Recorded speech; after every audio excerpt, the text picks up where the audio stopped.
प्रदेश में लगातार 3 महीने से जारी भारी बारिश और प्राकृतिक आपदा के बीच विपक्ष द्वारा सरकार पर लगाए जा रहे आरोपों पर मुख्यमंत्री के प्रधान मीडिया सलाहकार नरेश चौहान ने कड़ा जवाब दिया है। उन्होंने कहा कि यह दुर्भाग्यपूर्ण है कि जब राज्य गंभीर प्राकृतिक आपदा से जूझ रहा है तब विपक्ष इसे राजनीति का मुद्दा बना रहा है। उन्होंने बताया कि राज्य में अब तक 45% अधिक वर्षा रिकॉर्ड की गई है और लगभग 3 महीने से बारिश हो रही है, जिसके चलते 419 लोगों की जान गई है, 45 लोग लापता चल रहे हैं और 1500 से अधिक घर पूरी तरह क्षतिग्रस्त हो चुके हैं। इसके अलावा 6300 गौशालाएं और 500 से अधिक दुकानें भी प्रभावित हुई हैं। उन्होंने उम्मीद जताई है कि मानसून जल्द ही प्रदेश से विदा लेगा। चौहान ने विपक्ष पर निशाना साधते हुए कहा कि यह समय राजनीति का नहीं। उन्होंने कहा कि कैसे प्रदेश को इस संकट से निकाला जाए, यह समाधान निकालने की आवश्यकता है। विपक्ष को भी इसी भावना से कार्य करना चाहिए, न कि हर बात में राजनीति ढूंढनी चाहिए।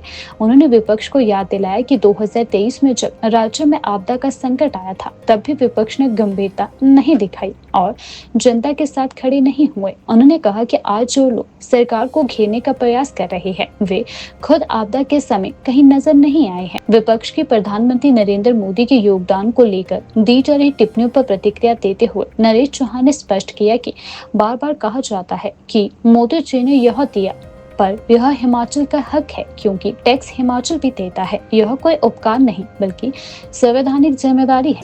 आज हमारा जो आप लोगों से मिलने का था, जो बातचीत करने का था, खास तौर पे जिस तरह मैं लगातार देख रहा था पिछले 3-4 दिनों से न्यूज़पेपर में भी और मीडिया में भी सुर्खियां विपक्षी नेताओं की, जो विपक्षी दल के नेता हैं, लगातार सरकार के ऊपर जो है आपदा को लेके अटैकिंग मुद्रा में उनकी स्टेटमेंट्स मेरे को दिखी। लगातार मैं 3-4 दिन से इस बात को देख रहा था।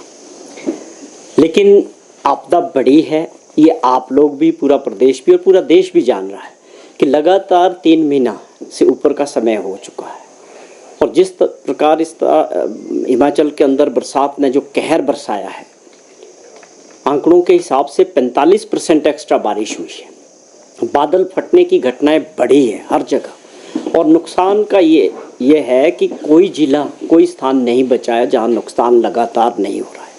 हर दिन जब सुबह खबर आती है, रात को खबर आती है, तो 100 से 50 करोड़ रुपए का डेली नुकसान हो रहा है।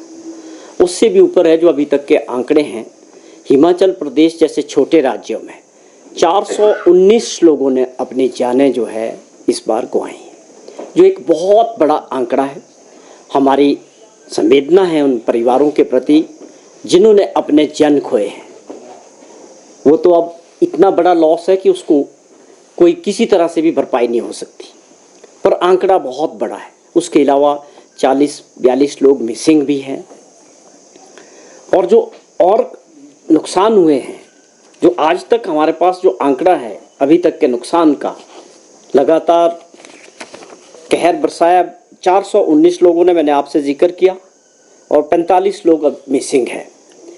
अब आप देखें कि ऐसी इतनी 15,000 के करीब जो है घटनाएं घटी है।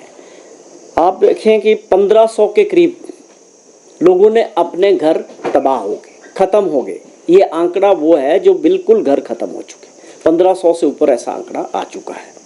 और उसके अलावा 6500 के करीब घर ऐसे हैं जिसमें दरारें आ गई है, जो रहने लायक नहीं है, आंशिक तौर पे जो है नुकसान हुआ है।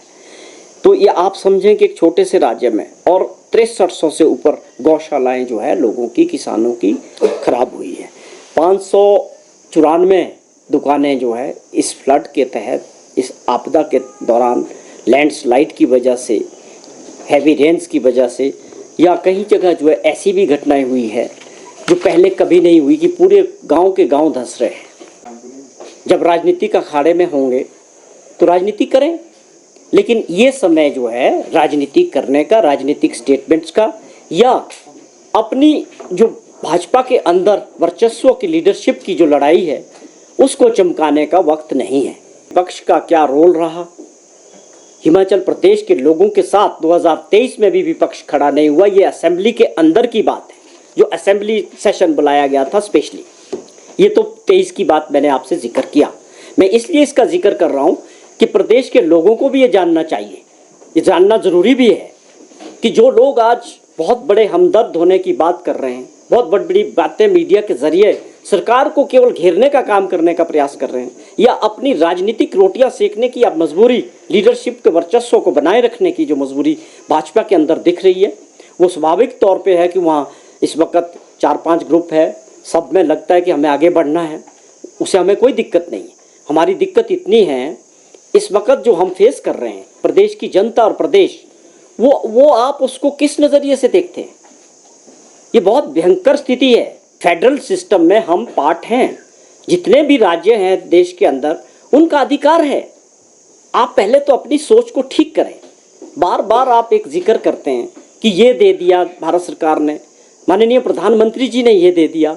भाई साहब, इसको ठीक करो, अपनी सोच को ठीक करो। ऐसा बोल के आप हमारी मुहिम को और प्रदेश के लोगों का मजाक उड़ाते हो। हम फेडरल सिस्टम का पार्ट है, देश का अंग है। जितने भी टैक्सेस देश के अंदर लिए जाते हैं, चाहे वो इनडायरेक्ट टैक्सेस है चाहे डायरेक्ट टैक्सेस है, वो एक पूल में जाते हैं भारत सरकार के, वहाँ से सबको बांटते हैं। तो हमारा अधिकार है उसमें। अगर हम पे आपदा आई है, आप बताएं, मेरा भाजपा वालों से ये सवाल है कि आप बताएं हमें किस से पास जाना चाहिए मदद के लिए, आप हमको बता दें। हम मदद के लिए भी भारत सरकार के पास ही जाएंगे, वो वही कर रहे हैं। 23 में भी किया, और बहुत समय के बाद उसमें से केवल 2008 करोड़ रुपए का जो है सैंक्शन मिला, उसमें भी 500 करोड़ हमारी शेयर रहेगा, 1500 करोड़ रुपया जो है भारत सरकार उस पीडीएनए में मिला।